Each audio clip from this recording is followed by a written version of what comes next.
नमस्कार, स्वागत है आपका रिपब्लिक भारत के डिजिटल प्लेटफॉर्म पर। मैं हूं आपके साथ अनुराग सिंह। यूक्रेन और रूस के बीच जारी जंग में पूरा विश्व ये चाहता है कि इस जंग को जल्द से जल्द खत्म कर लिया जाए, क्योंकि इसका असर विश्व के हर एक हिस्से, हर एक देश पर पड़ रहा है। इन सब चीजों के बीच में तुर्की के इस्तांबुल में एक बड़ी बैठक हुई, जिसमें यूक्रेन के प्रतिनिधिमंडल और रूस के प्रतिनिधिमंडल के बीच मुलाकात हुई। यहां पर रूस ने यह दावा किया, यह वायदा किया कि वो कीव से अपनी सेना को पीछे हटा लेगा। तब यह माना गया कि यूक्रेन के लिए बहुत राहत की बात है, और ऐसा हुआ भी, क्योंकि अगले ही दिन यूक्रेन ने खुद इस बात की पुष्टि की कि कीव से अब जो रशिया की सेना है वो पीछे आना शुरू हो चुकी है। लेकिन धीरे धीरे जब वक्त आगे बढ़ा तो खबर यह भी सामने आना शुरू हो गई कि चेर्नोबिल से, वहां के इलाके से रूस की सेना जो है वो पीछे हटने लगी है, और 1-2 किलोमीटर नहीं, 10-5 किलोमीटर नहीं, बल्कि कोसों दूर हटना शुरू हो गई है। कहा तो यह भी जा रहा है कि वहां से रूस की सेना जो है वो सीधे सीधे बेलारूस चली गई है। अब इसके पीछे की वजह क्या है?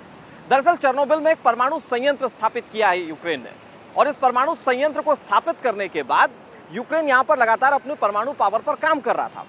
अब यूक्रेन की चूंकि अपनी तमाम ताकतों को तोड़ना था रूस को, लिहाजा इन तमाम परमाणु हथियारों पर, तमाम सैन्य साजो सामान पर रशिया ने कब्जा करना शुरू कर दिया, और उसमें शामिल था ये पावर प्लांट भी। अब यहां पर कब्जा तो कर लिया गया, और उसको स्ट्रेटेजिक तरीके से अपने हिस्से में रखने के लिए रूस ने वहां पर जो रेड फॉरेस्ट कहा जाता है उसके आसपास में खुदाई करना शुरू कर दी। कहा जाता है कि कई फीट गहरी वहां पर सुरंगें भी बना दी गई। अब जैसे सुरंगें बनाई गई, वैसे ही वहां पर रेडिएशन निकलना शुरू हो गया। जैसे रेडिएशन निकला, रूसी सैनिकों की हालत खराब हो गई, रूसी सैनिकों की तबीयत खराब होने लगी, और कई रूसी सैनिकों की जान पर भी बात आ गई।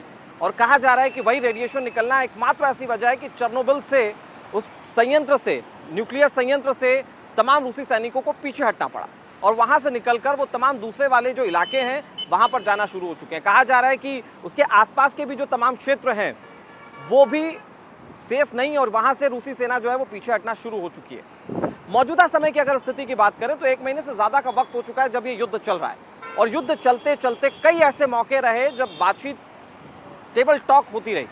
टेबल टॉक में कोई ऐसा समाधान नहीं निकल पाया, लेकिन कोशिशें की जाती रही रूस की ओर से कि वो यूक्रेन की कमर तोड़ दे। यानी समझिए इसे कि एक तरफ तो रूस बातचीत भी कर रहा है, टेबल टॉक भी कर रहा है, दूसरी तरफ हमले भी लगातार तेज करते जा रहा है। और उन हमलों में सबसे ज्यादा निशाने पर वो शहर हैं जो कि इकोनॉमिक तौर पर यूक्रेन को मजबूत बनाते हैं, या वो शहर हैं जो सैन्य तौर पर यूक्रेन को मजबूती प्रदान करते हैं। और चेर्नोबिल का ये पावर प्लांट, जो न्यूक्लियर पावर प्लांट है, दरअसल मजबूती देता था, और सबसे पहले इसी पर कब्जा किया गया। इसके अलावा जो दूसरा पावर प्लांट है यूक्रेन की ओर से, वो ज़ैपोरिज़िया में है, उस पर भी रूस ने कब्जा जमा लिया। लेकिन यहां पर जो न्यूक्लियर संयंत्र से रेडिएशन निकलना शुरू हो गई, वो काफी घातक साबित हो रही है रूस के सैनिकों के लिए, और यही वजह है कि रूस की सेना को वहां से पीछे हटना पड़ रहा है। आपको एक और फैक्ट इसके पीछे का बता दें कि 1986 में दरअसल जो परमाणु संकट पूरे विश्व पर खड़ा हो गया था, उस वक्त चेर्नोबिल का पावर प्लांट भी एक था जहां से रेडिएशन निकलना शुरू हो गई। और जो 15 रिएक्टर इस वक्त मौजूद है यूक्रेन के पास, जो न्यूक्लियर रिएक्टर है, उनमें से ज्यादातर रिएक्टर इसी पावर प्लांट में आते हैं। और यहाँ की जो कंपनी है उसने भी ये साफ कर दिया है कि वहां से रेडिएशन कुछ इस तरह से निकल रही है कि रूसी सेनाओं को अपने पीछे कदम खींचने पड़े, और यहाँ से तकरीबन अब रूसी सेना का कब्जा जो है वो हट चुका है। तो आप इससे ये समझ सकते हैं कि किस तरीके से रूसी सेना के लिए भी संकट लगातार वहां पर बढ़ता जा रहा है, क्योंकि एक तरफ तो आप यूक्रेन के बड़े शहरों में कब्जे का दावा कर रहे हैं, दूसरी तरफ वहां की कुछ प्राकृतिक चीजें ऐसी हैं, या फिर कुछ ऐसी चीजें क्रिएट की गई हैं जो चाहे अनचाहे भी रूस की सेना को पीछे धकेल रही हैं।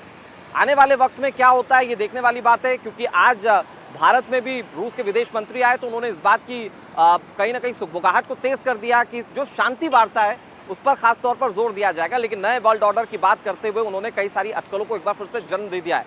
ऐसे में आने वाले वक्त में इस युद्ध में क्या होगा, सबकी निगाहें इस पर टिकी हुई हैं, लेकिन पूरे विश्व में हर कोई ये चाहता है कि इस युद्ध को जल्द से जल्द खत्म किया जाए ताकि शांति स्थापित की जा सके। कैमरामैन संदीप के साथ अनुराग सिंह, रिपब्लिक भारत, दिल्ली।